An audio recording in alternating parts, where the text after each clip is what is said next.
The laughter came easy. Admiral Callum Rourke stood at the edge of the Cobalt Shoals firing line, arms crossed, watching the woman in the gray jacket touch his best sniper rifle like she had any right to. No nameplate, no rank insignia, no introduction beyond ballistics examiner. "What's your rank?" he said, loud enough for every junior officer behind him to hear. "Or are you just here to check the weather?" The laughter spread down the line. Then she fired. 3 rounds. 1 hole. The laughter stopped. Her sleeve slipped, and Admiral Callum Rourke, decorated SEAL 26 years of combat, went completely still. If you're new here, this channel is where stories like this live. Stories about people who were underestimated, written off, or erased, and what happened next. Hit subscribe so you don't miss the next one. Now let's get into it. The wind came off the Atlantic in long, salt-heavy gusts, bending the range flags at Cobalt Shoals Naval Training Facility into stiff, horizontal lines. It was the kind of wind that made bad shooters worse and good shooters honest. The kind that couldn't be compensated for with better equipment, only better judgment. Mara Bellamy had been standing at the edge of the equipment staging area for 11 minutes. And in that time, she had not touched a single weapon, not introduced herself to a single officer, and not looked at a single person directly. She had looked at the flags. She had looked at the water. She had looked at the way the sight lines converged at the far end of the range, where the new targeting system sensor array was mounted on a steel frame that someone had bolted in 3 degrees off-center. She noticed that. She didn't say anything about it. Her jacket was gray plain, the kind of thing a contractor wore to a site visit. No name badge beyond the laminated clearance card clipped to her chest pocket.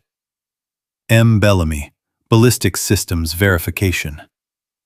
No rank, no unit patch, no indication of anything beyond what the card said she was. A technician sent to evaluate the new optics array before the Navy signed off on a $12 million procurement contract. Noel Varden noticed her first. He was the range manager, a compact, deliberate man in his mid-50s who had been running Cobalt Shoals for 9 years and had developed over that time a finely calibrated instinct for when someone on his range was not what their paperwork said they were. He'd caught 2 press contractors, one congressional aide who'd lied on his credentials, and a graduate student who'd somehow forged his way into a live-fire evaluation. He watched Mara stand at the edge of the staging area and do nothing for 11 minutes, and something at the back of his neck told him she wasn't doing nothing. She was reading the range. The way a person reads a room they've walked into, knowing exactly what they're looking for. He said nothing. He wrote her name down in his notebook with a small mark beside it. Dr. Sienna Rowe arrived at the staging area at 0840, 20 minutes before the evaluation was scheduled to begin. She was the lead engineer on the optics project, mid-30s, efficient, perpetually distracted by whatever calculations were running behind her eyes. She greeted Mara with a nod that carried more familiarity than a first meeting warranted. The 2 women exchanged 4 words. Noel couldn't hear what they were. But he saw Sienna glance once toward the northeast perimeter, toward the decommissioned radar bunker, before she turned back to her equipment cases. It was a brief look, the kind a person gives a place they've already thought about. Noel filed that away, alongside Mara's name. Admiral Callum Rourke arrived at 0855, with the particular energy of a man who had never once in his career been early, because he'd never needed to be. 6'2", silver at the temples, chest full of the kind of hardware that made junior officers stand straighter without being told. He was a former SEAL commander, currently overseeing Special Operations Readiness Assessment for the Atlantic Fleet, and he moved through Cobalt Shoals like a man who owned it, because In every practical sense, for the next 48 hours, he did. Behind him, Lieutenant Ezra Pike kept pace with the practiced attentiveness of a man whose career advancement depended entirely on being useful to the right people. Pike was 29, sharp-featured, with the kind of confidence that hadn't yet been tested hard enough to know its own limits. He was checking his phone when he crossed the staging area threshold, a quick private glance that didn't match the easy expression on his face. Someone nearby asked if everything was all right. Pike smiled. "My sister's not feeling well," he said, and pocketed the phone before anyone could ask a follow-up. The smile didn't reach his eyes. The last person to take his position was Captain Orson Vale, head of internal security at Cobalt Shoals. Vale had been at the facility for 6 years, and in that time had earned a reputation as the most quietly reliable officer on base. Where Rourke commanded rooms, Vale managed them. Anticipating problems, smoothing edges, ensuring the right people were in the right places before anything went wrong. He had met Mara Bellamy at the security gate that morning, reviewed her credentials with the focused attention of a man who took his job seriously, and handed her badge back with a calm smile. "Everything checks out," he'd said. It was a perfectly ordinary thing to say. Mara had thanked him and walked through the gate. But she had noted the pause half a second too long between him reading her name on the card and him looking up at her face. As if he'd needed a moment to arrange his expression. As if the name had meant something that the face then had to confirm. She filed that away and said nothing. By 0923, officers and technicians were assembled at the staging area. The evaluation was about to begin. The wind was steady at 14 knots, gusting to 19. The range flags snapped and released in uneven intervals. The targeting array sat on its slightly misaligned frame at the far end of the range, waiting.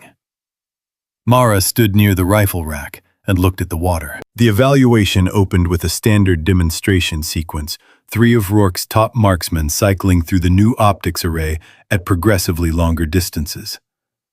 They were good. Clean trigger pulls, consistent groupings, textbook form. The junior officers watched with the appreciative attention of people who understood what they were seeing. Mara watched the wind flags. She had positioned herself near the end of the rifle rack, close enough to the equipment to observe the optics performance without being in anyone's way. She was making notes on a small pad, wind readings, shot intervals, the slight lag in the sensor array's tracking response that nobody else seemed to have clocked yet. The array was fast, but not fast enough. At extended range against a moving target, the lag would cost a shooter approximately 1/3 of a second in most situations. That was acceptable. In some situations, it was fatal. She wrote that down. "You're in the way." She looked up. Lieutenant Ezra Pike was standing 2 feet away, arms crossed, wearing the expression of a man who had decided something before he'd opened his mouth. "The equipment staging area is restricted to authorized personnel during live evaluation," Pike said. "That means ranked personnel, not contractors." "I'm here to evaluate the optics system," Mara said. "That's what my clearance covers." "Your clearance covers observation from the designated contractor area." Pike pointed to a marked zone 20 meters back behind a low barrier. "Which is there?" Mara looked at the contractor zone. From that distance, she wouldn't be able to read the array's micro-adjustments. She'd be able to see the shots. She wouldn't be able to evaluate anything meaningful. She didn't argue. She looked back at Pike and waited. That was when Rourke arrived. He had caught the exchange from 15 feet away. Not the words, but the geometry of it. A lieutenant standing over a woman in a gray jacket who was holding a notepad and not moving. He walked over with the unhurried pace of a man who didn't need to raise his voice to end a conversation. "What's your rank?" he said. Not to Pike, to Mara, loud enough to carry. Or are you just here to check the weather? The laughter came from 3 directions at once. It was the comfortable laughter of people who knew which side of the joke they were on. Mara let it settle. Then she said, I'd like to run a function check on the primary rifle before the next sequence. Rourke looked at her the way a man looks at something that hasn't yet understood what it is. Be my guest, he said. It was meant to be the end of it. A small, clean humiliation the contractor who overstepped invited to fail in front of an audience, then quietly moved to where she belonged. Mara set her notepad down on the rack. She picked up the primary rifle, AMK-21 PSR .338 Lapua, already loaded from the previous sequence. And she did not look at the optics display, did not check the wind chart clipped to the side of the rack, did not adjust the scope settings. She looked at the flags for 4 seconds. She looked at the water. She settled into position with the practiced economy of someone for whom the ritual of preparation had long since become something quieter than habit. She fired 3 rounds in 11 seconds. Downrange, at the 800-meter target frame, there was 1 hole. The range went silent in the specific way that ranges go silent when something has happened that nobody has the immediate language for. Pike stared at the target display. One of the junior officers leaned forward as if proximity would help him understand what he was seeing. Rourke said nothing. Pike recovered first. The scope was pre-zeroed from the last sequence, he said. She didn't change anything. That's not a fair. Check the settings log, Noel Varden said quietly from behind him. Nobody moved to check the settings log. Mara set the rifle back on the rack. She reached for her notepad, and as she did, her sleeve pulled back 2 inches. Not enough to matter, not a gesture, just the ordinary physics of a moving arm, and the tattoo on her inner forearm came into the light. A seabird in flight passing through the center of a scope ring. Below it, in small, clean letters, Petrol 7. And below that, a number 612. Rourke saw it. His face drained in a single visible moment. Not gradually, all at once, the way a photograph bleaches when left too long in direct sun. His jaw tightened. His right hand hanging at his side closed slowly into a fist. He had last seen that tattoo in a classified briefing photograph, in a file marked deceased, 6 years ago. Rourke didn't say anything for a long moment. He stood at the rifle rack with the particular stillness of a man running rapid calculations behind a face trained not to show it. Around him, the range had begun to recover junior officers, finding things to look at. Pike muttering something to the technician beside him, the evaluation schedule moving forward on its own momentum because nobody had told it to stop. Mara pulled her sleeve down. She picked up her notepad. She did not look at Rourke. Evaluation resumes at 1400, Rourke said. His voice was level. Extended sequence, full conditions, all command personnel present. He paused. Ms. Bellamy will participate. Pike looked up. Sir, the contractor protocol doesn't. 1400, Rourke said, and walked away. It was not an invitation.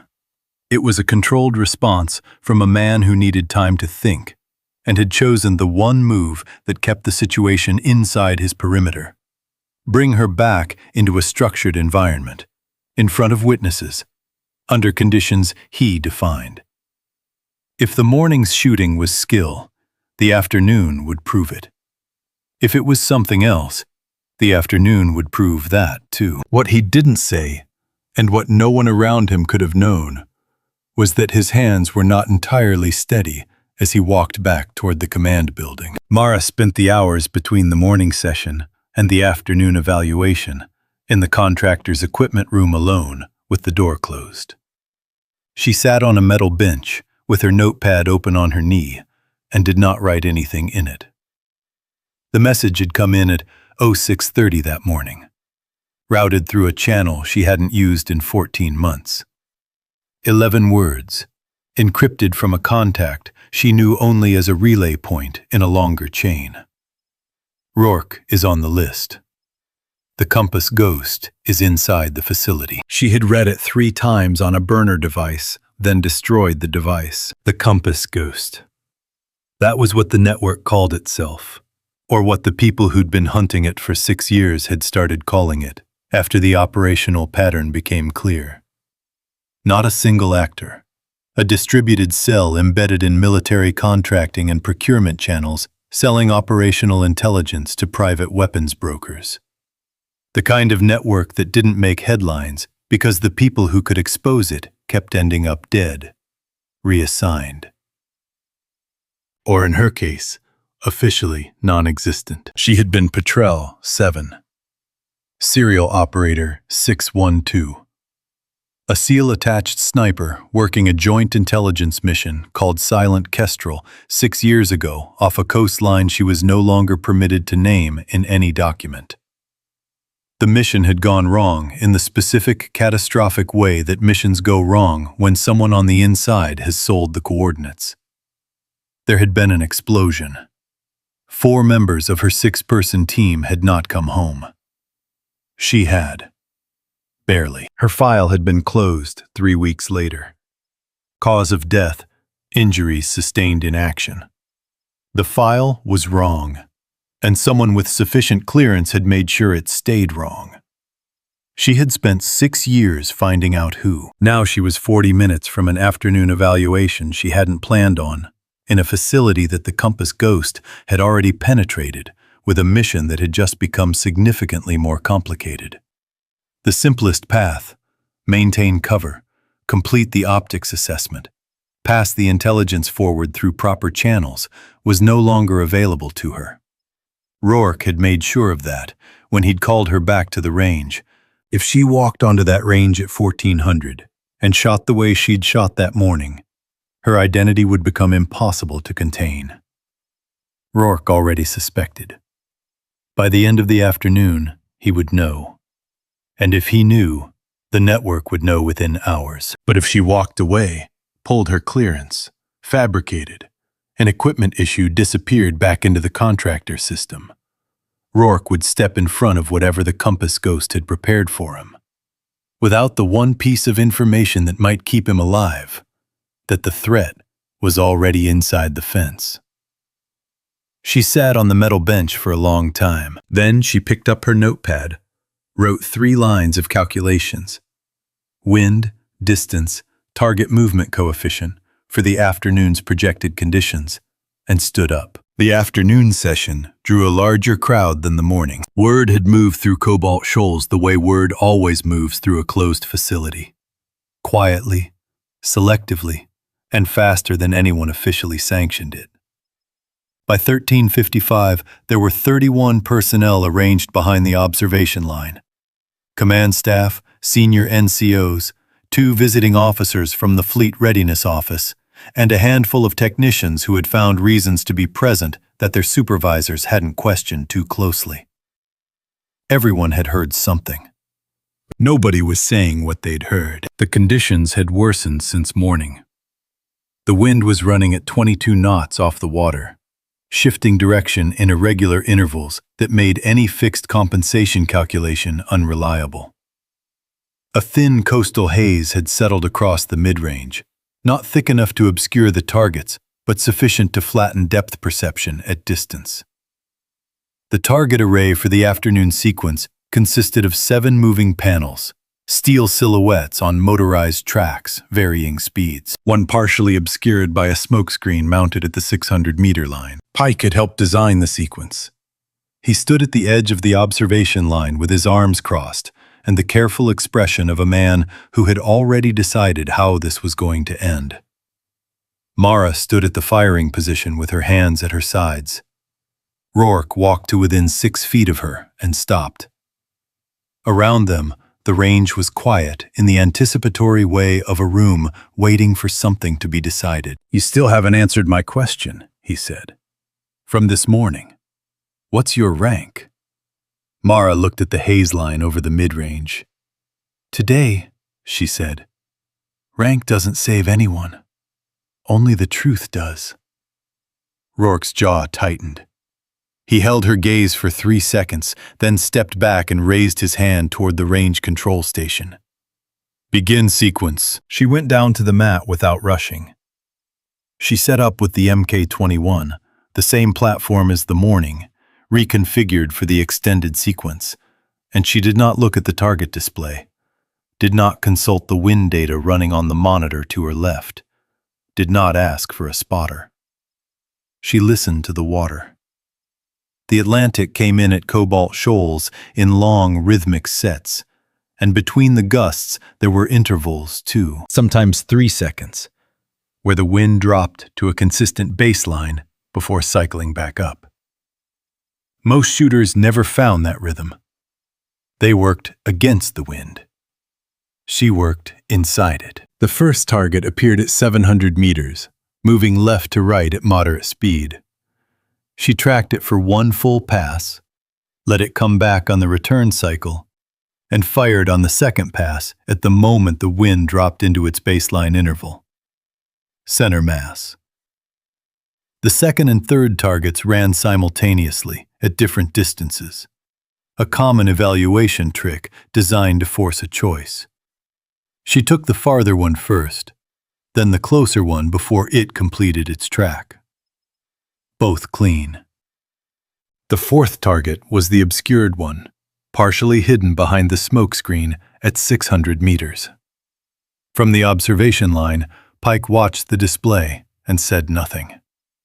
The smoke shifted in the wind in unpredictable patterns. The target behind it was visible for intervals of less than 2 seconds at a time. She waited. The smoke moved. She fired. The display registered a hit in the upper chest zone. By the time the fifth target appeared, the observation line had stopped making noise entirely. The junior officers who had laughed that morning were watching with the focused silence of people recalibrating something they'd thought was settled. Mara engaged targets 5, 6, and 7 in sequence. All clean. Total elapsed time, 4 minutes, 17 seconds. The range evaluation standard for the same sequence under the same conditions was 6 minutes. For a long moment, nothing happened. Then Pike moved. He came off the observation line and crossed to the firing position in quick strides, and before anyone could react, he had Mara's left arm by the wrist, pulling it up. "She's running something," he said loud enough to carry. "Equipment in the jacket scope modification, something this isn't possible without." Her sleeve rode up. The tattoo was fully visible this time. Clear light, close range, no ambiguity. The seabird through the scope ring. Petrel 7, 612. Pike's voice stopped. His grip on her wrist did not loosen, but his body went still. And in his stillness was something Mara recognized immediately. Not confusion, not anger. The involuntary recognition of a person who has seen that image before, in a context he hadn't expected to collide with today. She filed that reaction away. It would matter later.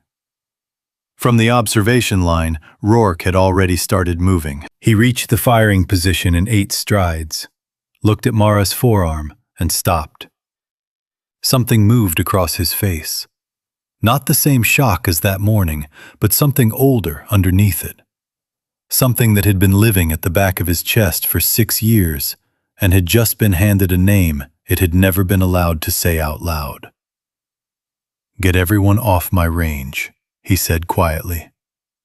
Now. The command office at Cobalt Shoals was a narrow room at the back of the main building.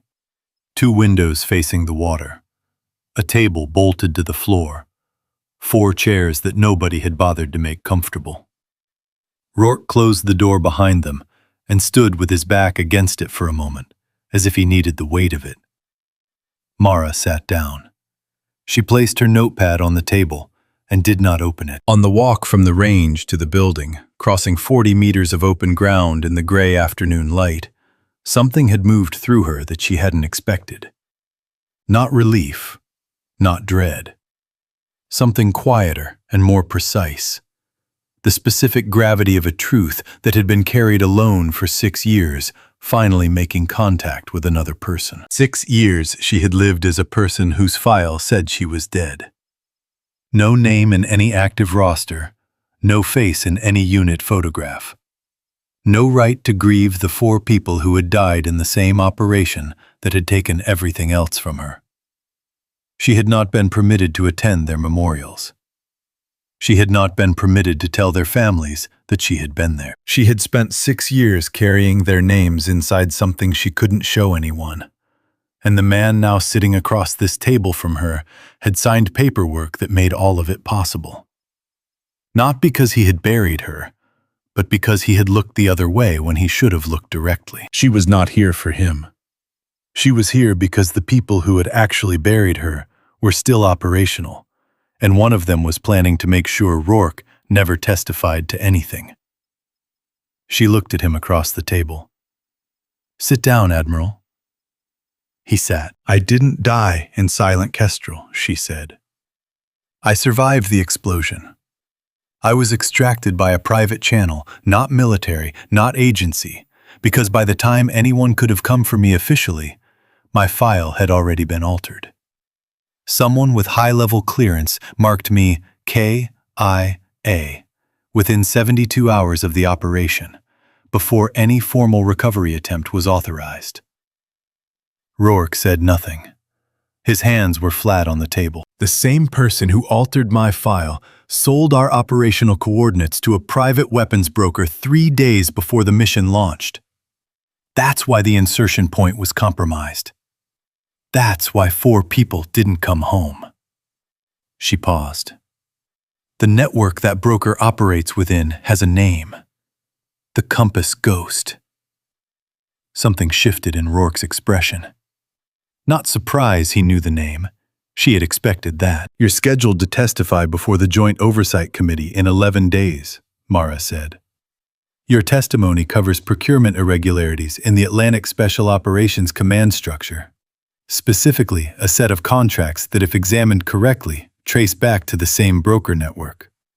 You are the only currently active flag officer with direct operational knowledge of Silent Kestrel who is willing to speak on record."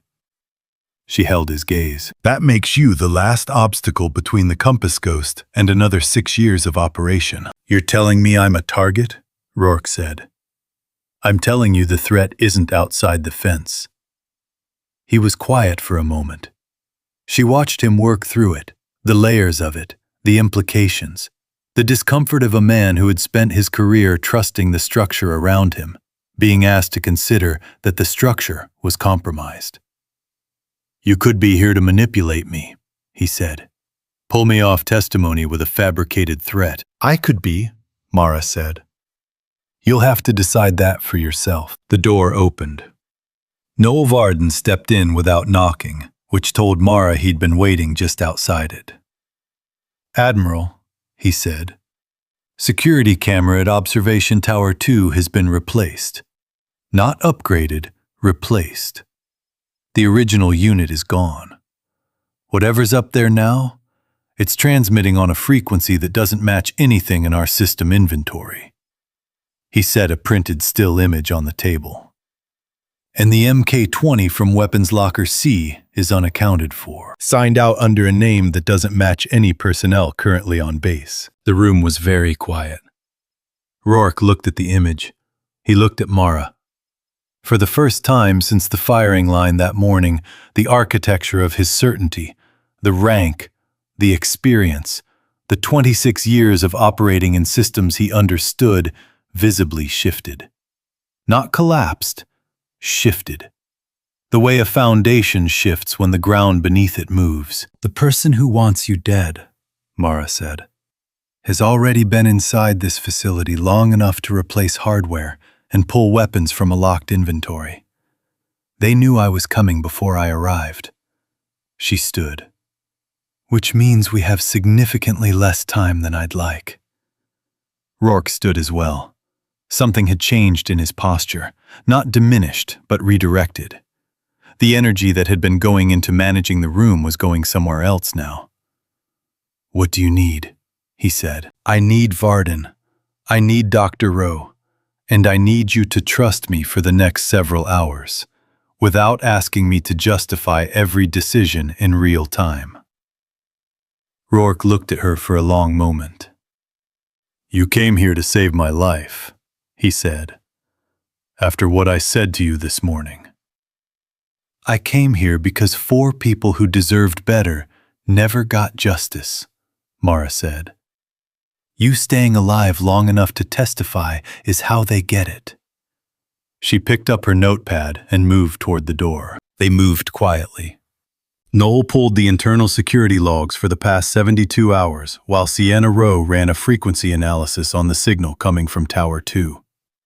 Rourke stayed close, but said little. He had made the decision to trust, and was honoring it in the way of a man who found inaction more difficult than any firefight. Mara worked through the personnel access records, cross-referencing badge entries against the weapons locker sign-out sheet, looking for the shape of something that had been designed not to have a shape. The first pattern she found was Ezra Pike. His badge had accessed the contractor records terminal 3 times in the past 18 hours. Once at 23:40 the previous night, once at 04:15 that morning, once at 06:12, 14 minutes before Mara had arrived at the security gate. The terminal he'd accessed contained incoming personnel files. Her file. She found him in the equipment corridor outside the armory, alone, checking his phone with the hunched posture of someone who had stopped pretending the phone contained good news. "Lena?" Mara said from 6 feet away. Pike's head came up. The phone disappeared into his pocket. "What did you say?" "Your sister, Lena." Mara kept her voice even. "She's a military nurse. She's been unreachable since early this morning. And whoever has been sending you messages for the past 3 weeks has been using that fact to keep you in line." Pike stared at her. His face moved through several things in rapid sequence. Denial. The exhaustion of a person who has been holding a secret at high tension for too long. And underneath both of those, something that looked like relief. The involuntary relief of a man who has been waiting without admitting it for someone to simply name what was happening to him. But he didn't give in immediately. "How do you know her name?" he said. His voice had an edge to it, not hostile, but the last defense of a person still deciding whether to trust. "This morning, when you crossed the staging area, your phone screen was visible for approximately 2 seconds. I didn't read the message. I read your face when you read it. That's not how a person looks at a sick relative.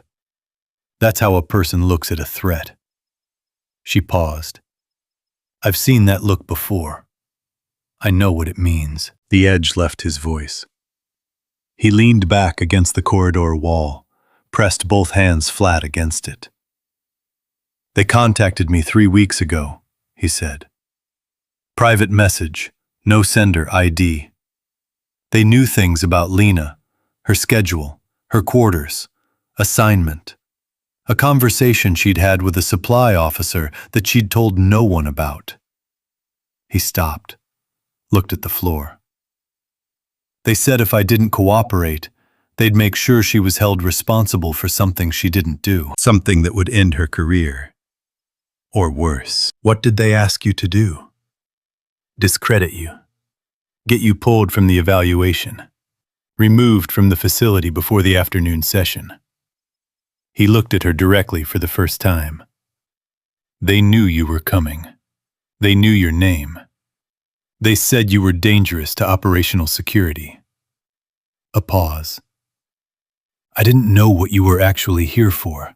I couldn't risk Lena." "Did they identify themselves?" "No, but the messages came through a routing channel I recognized from internal security protocol.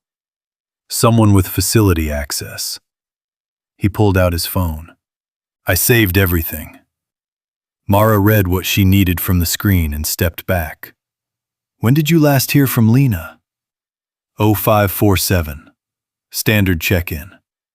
Then nothing. Her badge logged entry at 0531 this morning, Mara said. No exit on record. She's still somewhere inside this facility. She held his gaze.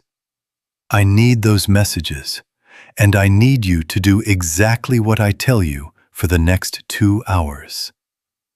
Pike looked at her for a long moment. The calculation behind his eyes wasn't about self-preservation anymore. She could see that. It was the simpler, harder calculation of a person deciding what kind of person they were going to be when it counted. He nodded, once deliberately. They told me, he said quietly, that you were the dangerous one. They weren't entirely wrong, Mara said. Let's go. The abandoned radar bunker sat at the northeastern edge of Cobalt Shoals, half buried in a slope of coastal scrub. Its entrance sealed with a padlock that Noel Varden's master key opened in 4 seconds.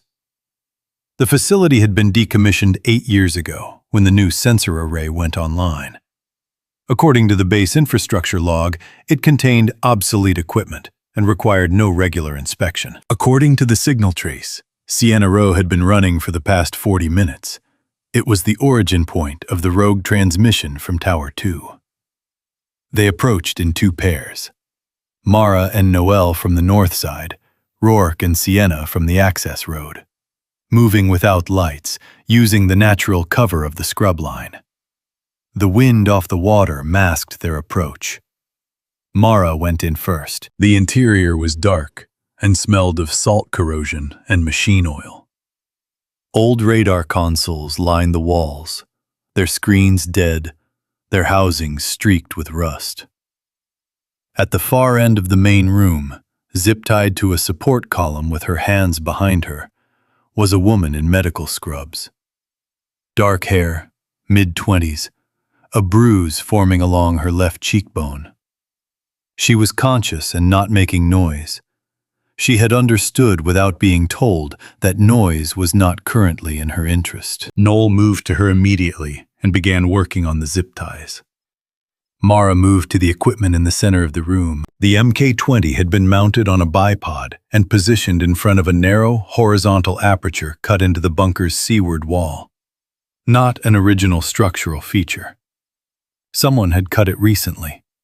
The angle lined up precisely with the main parade ground 400 meters distant, where the afternoon's formal address was scheduled to take place in less than 90 minutes.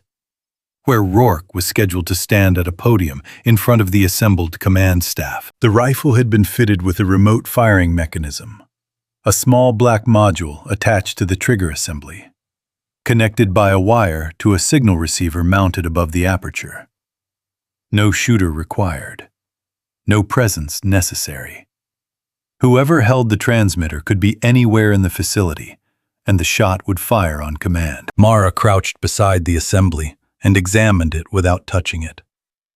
Precision work, the kind of setup that required access time and a detailed knowledge of the facility's blind spots. This had not been prepared in the past 48 hours. This had been prepared over weeks. Elegant, said a voice behind her. She turned.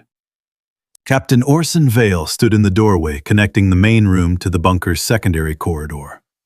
An entrance she hadn't known existed because it wasn't on any floor plan she'd been given.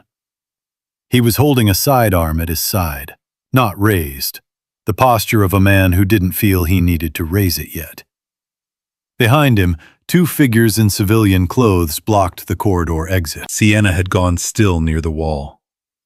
Rourke had stopped 3 feet inside the main entrance, his hand moving toward his sidearm, before Vale said quietly, "I wouldn't." Rourke stopped. Mara looked at Vale and completed the calculation she'd been building since 0730 that morning. Since the pause before he'd handed her badge back. Since Sienna's glance at the northeast perimeter. since the routing channel Pike had recognized as internal security protocol. "You replaced my file," she said. 6 years ago. Vale met her eyes without discomfort. "Your file was a liability. You'd gotten close enough to the procurement chain to be dangerous. Closing your file was the cleanest available option." He said it without apology, or affect the tone of a person describing an administrative decision that had seemed at the time entirely reasonable. "You sold our coordinates," Mara said. 4 people died in Silent Kestrel because you told someone where we'd be. 4 people died in Silent Kestrel because operational environments produce casualties when priorities conflict, Vale said. "That's not personal. That's arithmetic." He reached to the panel on the wall beside him and pressed a sequence of buttons. A low mechanical sound ran through the bunker magnetic locks, engaging on the main entrance behind Rourke on the service door behind Noel. Vale had designed those locks. He had also, when he'd built this contingency plan over the past several weeks, ensured that the manual override codes in the base system pointed to a sequence only he knew had been changed. Then he looked at Noel, who had freed Lena Pike from the column, but hadn't gotten her to a door before the locks engaged. "There's a vehicle on the north access road," Vale said to the 2 figures behind him. "Take her to it. Go now before the intercept window closes." One of the figures moved into the main room, took Lena by the arm, and walked her toward the secondary corridor. Noel stepped forward. Vale raised the sidearm, not at Noel, at Lena. Noel stopped. Lena Pike was walked out through the secondary corridor. The door sealed behind them. Vale checked his watch. 83 minutes, he said. He was speaking to Rourke now, not Mara. "That's how long until you step onto the parade ground. I'll be somewhere with line of sight. When you're in position, I'll activate the transmitter." He held it up, a black device the size of a television remote. "It's been a productive 6 years, Admiral. I'd prefer it ended cleanly." He left through the secondary corridor. The door sealed. The main entrance was locked. The service door was locked. Sienna's equipment bag containing the primary frequency analysis hardware was on the wrong side of a sealed door. Mara stood in the center of the room and looked at everything she had and everything she didn't have. 83 minutes. A locked bunker. A rifle she couldn't use on a target she couldn't reach. A transmitter in the hands of a man who was already moving to his final position. And 4 names she had been carrying for 6 years that were going to keep going unacknowledged if she didn't find a way through the next 83 minutes. She looked at the aperture above the rifle assembly.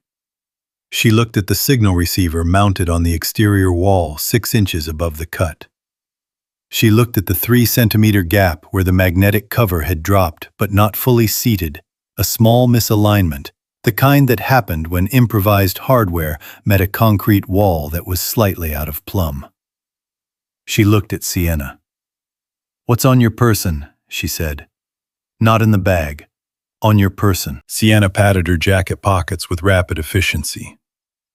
"Handheld signal meter, calibration tablet, 2 patch cables." "Can you run trajectory calculations on the tablet?" Sienna looked at the tablet, then at the rifle assembly, then back at Mara. "If you tell me what you're trying to do..." "The aperture cover isn't fully seated. There's a 3-centimeter gap on the left side." Mara had seen it when Vale pressed the lock sequence. The cover had dropped but hadn't engaged cleanly, a small misalignment that matched the bunker's general state of improvised construction. "The signal receiver is mounted 6 inches above the aperture on the exterior. If I can put a round through that gap at the right angle, I destroy the receiver before Vale can activate it." The room was quiet for a moment. 3 centimeters, Noel said carefully. "At what effective distance?" "The receiver is approximately 8 inches from the aperture exterior. The gap angle puts the viable shot window at..." Mara looked at Sienna. Sienna was already working. 11 degrees of viable entry angle. Accounting for aperture depth, you'd need lateral tolerance of approximately 4 millimeters.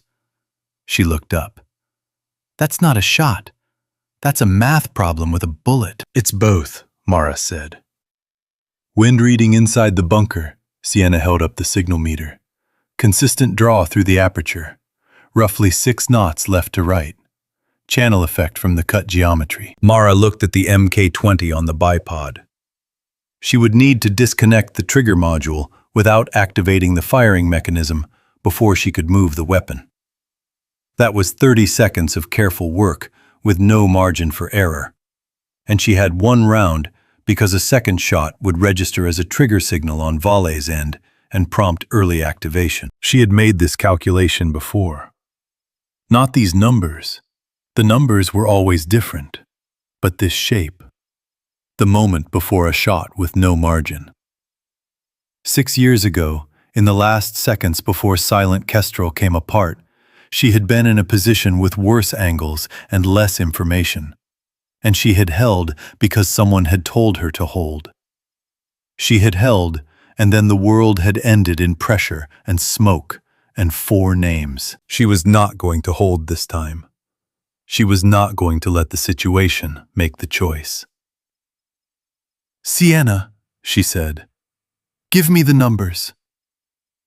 Sienna worked for 90 seconds, reading measurements off the tablet, cross-referencing aperture geometry with the signal meter data, narrating every step in the focused way of an engineer who thinks by speaking. Mara listened to every word and built the shot in her head while Sienna built it on the screen. Rourke stood near the sealed entrance with his arms at his sides. He had not spoken since Vale left. He was watching Mara with an expression she didn't have time to interpret. Okay, Sienna said. She turned the tablet. A simple diagram angle lines a marked impact point. Entry angle 11.3 degrees from horizontal. Lateral hold 4 millimeters left of center to account for the channel wind. Position here. She marked a spot on the floor with the toe of her boot. Rifle elevated to approximately this angle. She demonstrated with her arm. If the round enters cleanly, it impacts the receiver housing at sufficient velocity to destroy the activation circuit. And if it doesn't enter cleanly, then it hits the cover. Vale gets no signal, and we're exactly where we are now. She paused. But we're exactly where we are now with 74 minutes left, not 83. Mara crouched beside the rifle assembly and began disconnecting the trigger module. Her hands were completely steady. Noelle, she said without looking up. The moment I fire, not before, not after, you get on your radio to the MP station direct line. Not internal security. MP direct. There's a vehicle on the North Access Road with a civilian detainee. Give them the vehicle and road. Noelle already had his radio in his hand. Rourke, she said. He looked at her. You do not step onto that parade ground until I confirm the receiver is down. I don't care what your schedule says. I don't care who asks. You do not step onto that ground. Understood, he said. The trigger module came free in 28 seconds. The Mk-20 was heavier than the Mk-21 she'd used on the range. Different balance point, different trigger weight, different harmonic at the moment of firing. She had approximately 40 seconds to acquaint herself with it before she needed to take a shot that required a familiarity she didn't have.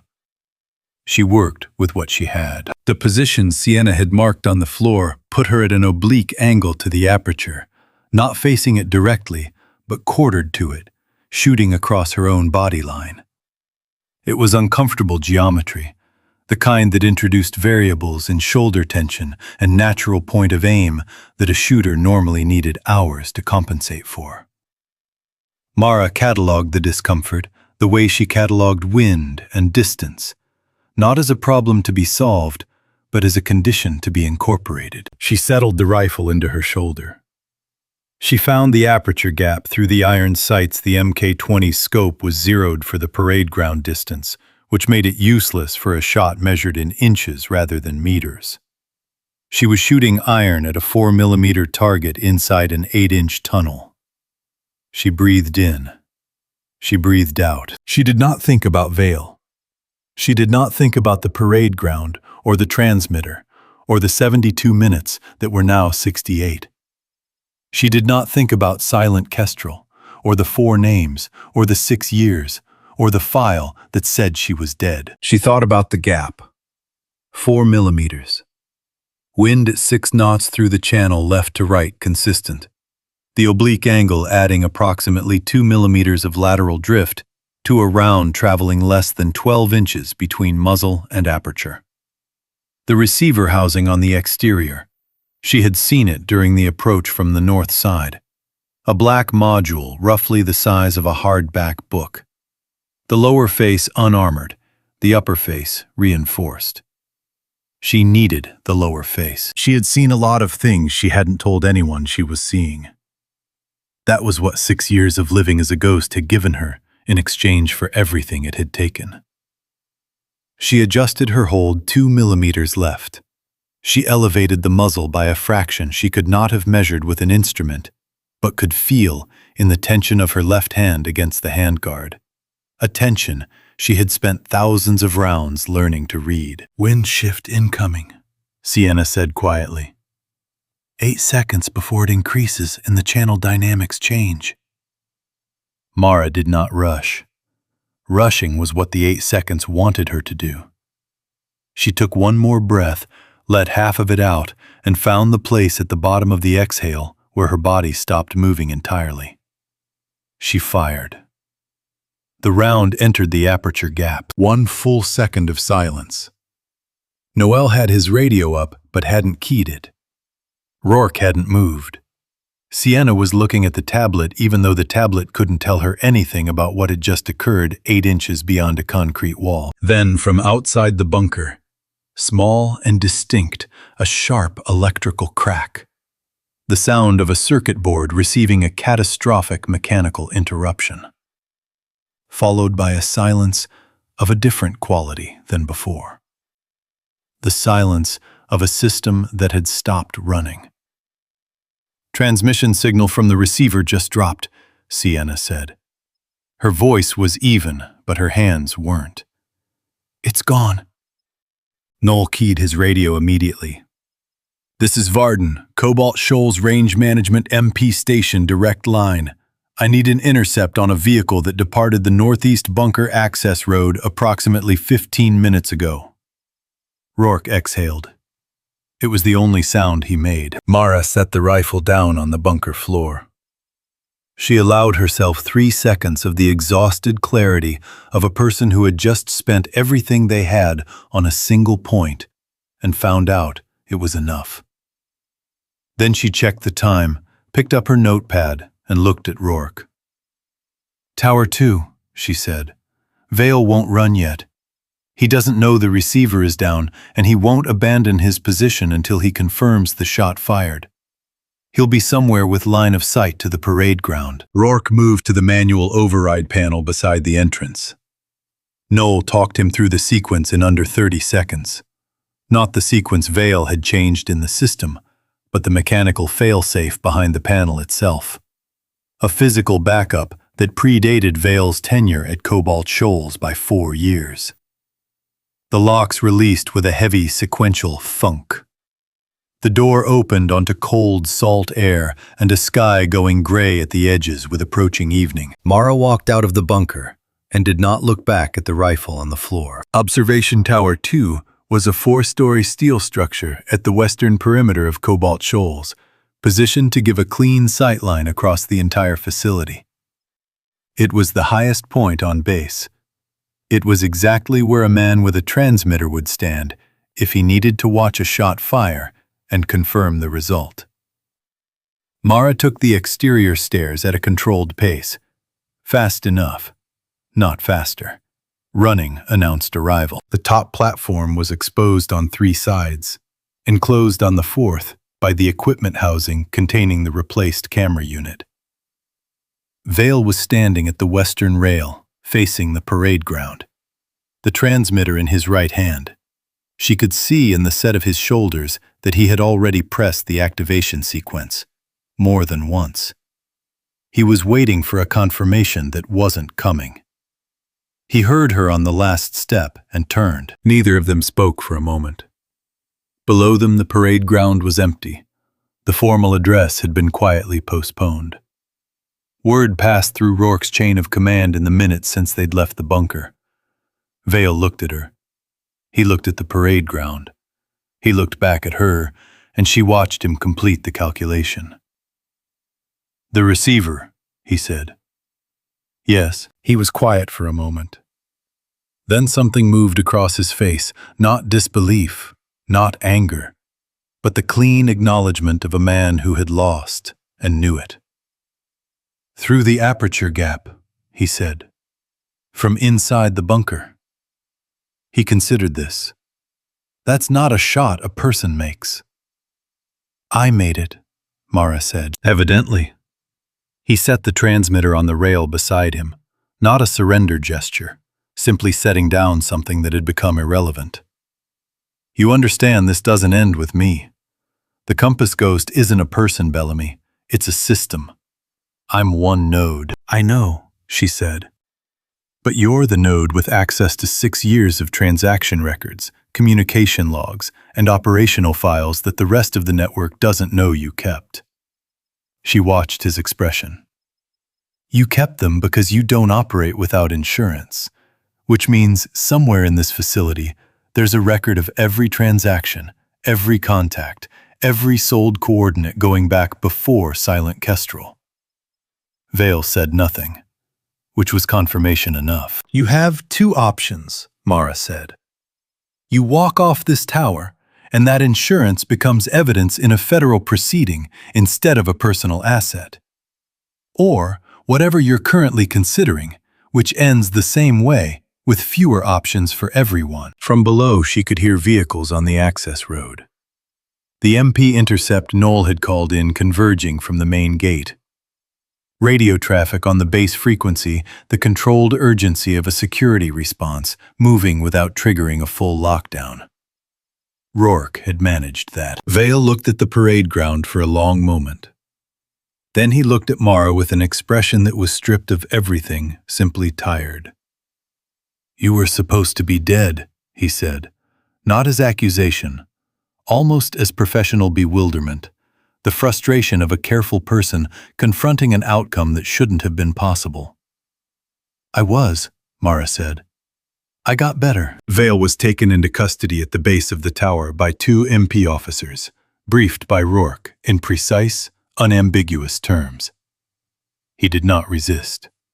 He walked to the vehicle with the composure of a man who had already begun calculating the value of cooperation, which Mara suspected was the most dangerous thing about him, and also, at this particular moment, the most useful. Lena Pike was recovered from the vehicle on the coastal access road, 11 minutes after Knoll's intercept call, unharmed beyond the bruise on her cheekbone, shaken but functional. Ezra Pike met her at the medical station and didn't say anything for a long time, which was probably the right instinct. In the main building, Sienna Rowe connected the recovered signal device from Tower 2 to her analysis hardware and began pulling data. What came off it was not subtle years of encrypted transaction logs, communication chains, procurement records that cross-referenced against 3 separate federal contractor databases and returned matches that would keep an investigative team occupied for months. Vale had been meticulous. His insurance was comprehensive. It was also now evidence. Ezra Pike gave a full voluntary statement to the facility's JAG officer that evening. Every message he had received, the routing channel, every action he had been directed to take. He did not minimize his compliance. He did not offer excuses. He stated what had happened in the order it had happened, and he signed every page. It was not absolution. He didn't ask for it to be. Before the MPS finished processing the scene, Rourke found Mara standing near the equipment staging area where the morning had begun. The rifle rack, the range flags, the Atlantic pushing hard against the shore in the gray evening light. He stopped beside her and stood there without speaking. She let him take whatever time he needed. "Vale said something before they took him," Rourke said. "About a report I received early in the Silent Kestrel investigation. An anomaly flag on the procurement chain." He paused. "I didn't follow up on it. I told myself it was insufficient evidence.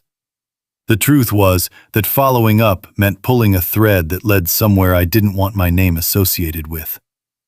He stopped, started again. "So I didn't pull it." Mara said nothing. "That silence kept him operational for 6 more years," Rourke said. "It kept your file closed. It kept your team's names off the record they deserved." He turned to face her. "I have spent my entire career asking people their rank, as if that told me what I needed to know about them." A pause. "I asked you this morning." "You did," Mara said. He came to attention. No audience, no ceremony, nothing marking the moment except the wind and the flags and the sound of the water. He stood straight and he looked at her and he said, "I asked you your rank. I should have asked how much you had already sacrificed to be standing here." He held the salute. Mara held it for a moment.